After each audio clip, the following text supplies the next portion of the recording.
Bengal safe Murshidabad জেলায় ফার্নিচারের জগতে এক পরিচিত ও প্রতিষ্ঠিত নাম। Bengal safe ৫৭ বিবিসেন road, Baharampur, Murshidabad. SIR প্রক্রিয়ায় হাজারটি ছিদ্র আছে তা প্রমাণ করে দিল ফারাক্কার কংগ্রেসের প্রার্থী মাহতাব শেখের ভোটার লিস্টে নাম নথিভুক্তকরণের হাইকোর্টের জাজমেন্ট। সাংবাদিক বৈঠক থেকে এমনটাই জানালেন অধীর রঞ্জন চৌধুরী। পাশাপাশি তিনি বলেন, রাজ্য শুধু শুধু রাজনীতি করে পার পাওয়ার চেষ্টা করলো, আখেরে তারা কোনো প্রচেষ্টা করলো না। আমাদের কাছে বড় মাথার যন্ত্রণা ছিল যে মাহতাব শেখকে আমরা প্রার্থী করার পর এসআইআর প্রক্রিয়ায় তাকে ডিলিট করে দেওয়া হয়।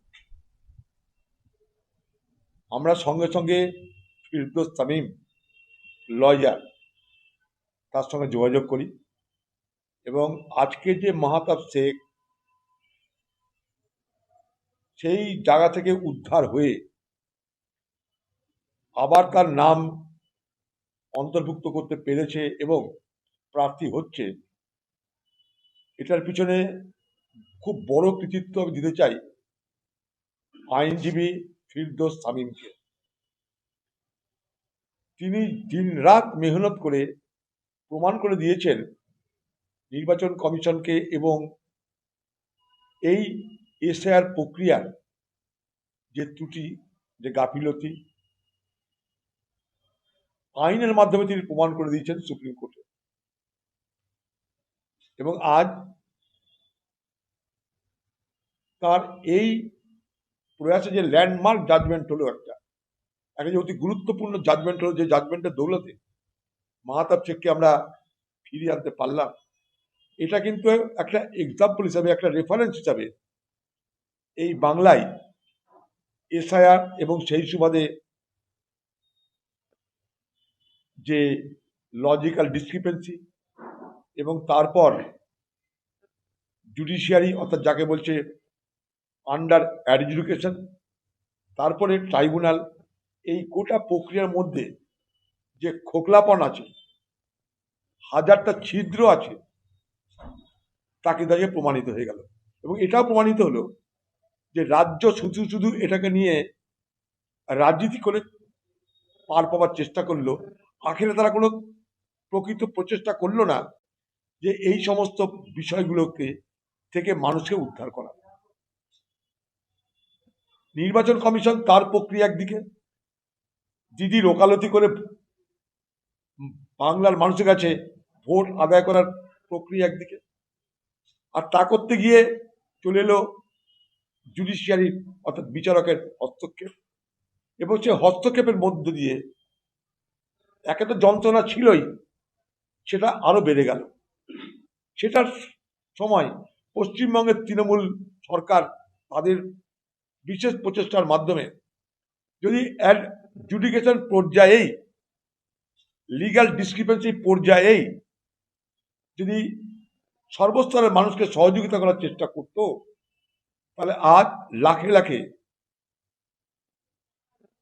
মানুষের বৈধ ভোটার হিসাবে স্বীকৃতি পেতে এত অসুবিধা হতো না।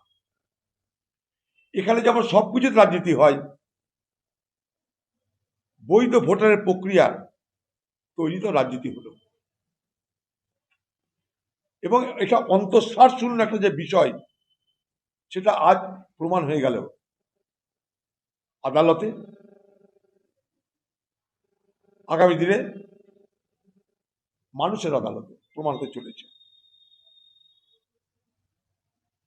পশ্চিমবঙ্গের তৃণমূল পার্টি, তৃণমূলের সরকার চালাকি করে বলছে ট্রাইব্যুনালে গিয়ে সব ব্যবস্থা করে দেবো।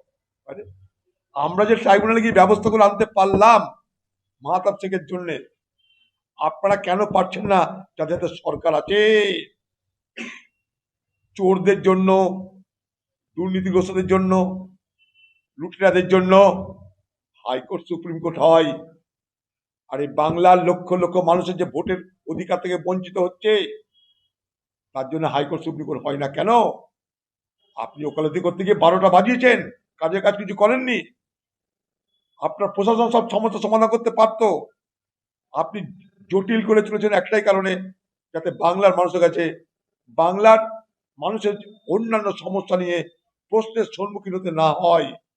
সমস্ত নির্বাচনী আলোচনাটা ঘুরে গেল এসআইআর এর পক্ষে, এসআইআর এর বিপক্ষে, বাকি কোনো আলোচনা থাকলো না। এটা বাংলা দিদি পরিকল্পিতভাবে করলেন। আজকে মাহতাব শেখের নাম যদি আমরা ট্রাইব্যুনাল থেকে করিয়ে আনতে পারি, তাহলে গোটা রাজ্য সরকার, যাদের হাতে লক্ষ লক্ষ কোটি টাকার বাজেট, তারা কেন বাংলার মানুষদেরকে এই সুযোগ, এই সুবিধা করে দিতে পারলেন না? আমার চ্যালেঞ্জ থাকলো।